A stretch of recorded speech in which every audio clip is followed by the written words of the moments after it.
Okay, and I'm filming. Ben, you've had a dominant day today. Is it time to get the champagne out yet? Oh, not quite yet. Still got the medal race tomorrow, so I definitely got to get around the track in one piece.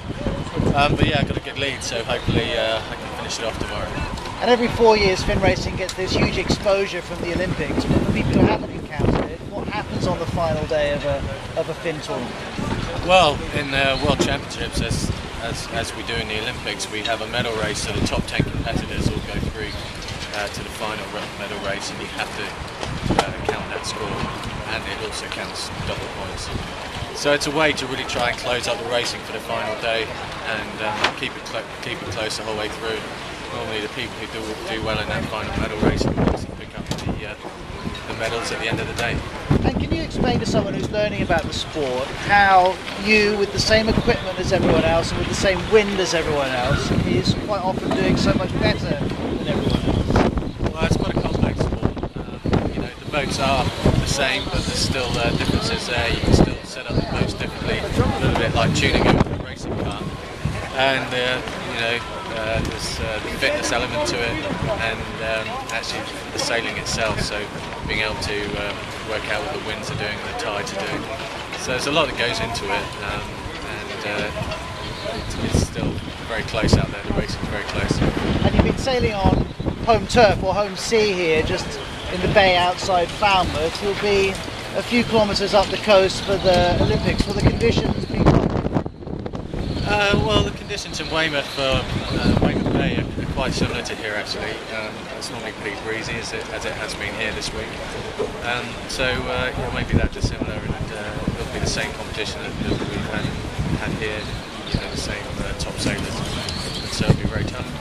Let's turn our attentions to the Olympics. When you were starting to sail as a young boy, were they always what you imagined winning, or was it just about beating your friends or whoever was down at the sailing club? Well, I grew up learning to sail down here, and in those days, I wasn't really thinking about the Olympic Games, as you say. I was just thinking about enjoying my sailing, racing against my mates down at the local sailing club. And one thing led to another, and now here I am, some 25 years later, I've got an Olympic Games on home waters, which is a fantastic opportunity. And was there a moment where you thought, I understand the psychology I need to win an Olympic medal, I understand what it requires, what's required to perform in an elite level of sport? I think so, yeah. I qualified for the first Olympics I went to at quite a young age. I was 18 before I qualified for the 96 Olympics. So I had to grow up pretty quickly, and racing at that level, at a senior level, Olympic level, you have to deal with the pressures, so that kind of sort of happened. I guess, the pressure is a big part of it. You've got a different kind of pressure on Saturday morning. I think 200-300 metres to carry the torch, but you are going to be the first person carrying the Olympic torch on British soil. I mean, that must be quite a thrill. Yeah, I think it's fantastic for the country to have the Olympic torch, finally on home soil. For me as a Cornish, growing up in Cornwall, I think it's great for the county, and it'll be a huge honour to carry that torch, and I think it'll be great for so many people around the country to get the opportunity to either carry the torch or see it close up and really get some feeling of fever. Do you ever suffer from nerves? Well, I'd say sometimes I get anxious. I think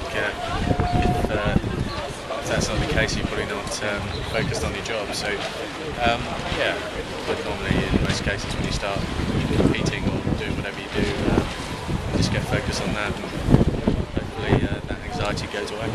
And your success has done a huge amount for the profile of sailing in the UK, but I am curious, what do you say to people who watch the races but think, that's not for me, I can't afford that, the boats are too expensive, the kit's too expensive, this is one of the poorest parts of the country? Well, I think any Olympic sport at the highest level, or any sport at the highest level, is expensive. Doesn't matter if you're playing football or sailing around in boats. People are professional these days, full-time athletes. But at the grassroots level, it is actually relatively inexpensive. You can pick up a second-hand dinghy for the same price as a tennis racket even.